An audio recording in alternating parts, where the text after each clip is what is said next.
Two daily blog with Sumana. আজকের recipe হলো নিরামিষ আলুর তরকারি। সবার প্রথমে আলু আর টমেটোগুলোকে স্কোয়ার শেপে কেটে নেব। আর মশলা হিসাবে ব্যবহার করব আদা কুচি, কালো জিরে, শুকনো লঙ্কা, কাঁচা লঙ্কা, হলুদ আর লবণ।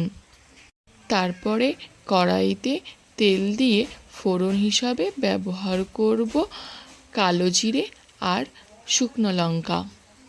তারপরে জল থেকে আলুগুলোকে তুলে কড়াইতে দিয়ে দেব আর সঙ্গে দিয়ে দেব সামান্য পরিমাণ হলুদ আর আদা কুচি।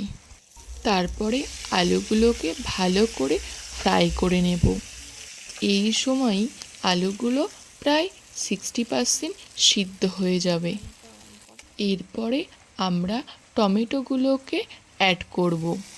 এই সময়ে টমেটোগুলো দেওয়ার অর্থ হলো আগে যদি আমরা ব্যবহার করতাম তাহলে আলু সিদ্ধ হতে অসুবিধা হতো। তারপরে আমরা আলু আর টমেটোগুলোকে একসঙ্গে কিছুক্ষণ ফ্রাই করে নেব। এরপরে আমরা অ্যাড করব সামান্য গরম জল। জলটা কমে আসলে আবার এটাকে আমরা হালকা কিছুক্ষণের জন্য কষিয়ে নেব।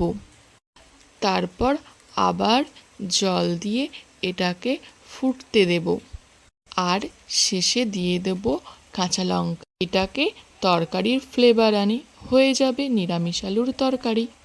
গরম গরম লুচির সঙ্গে এই নিরামিষ আলুর তরকারি খেতে দারুণ লাগে।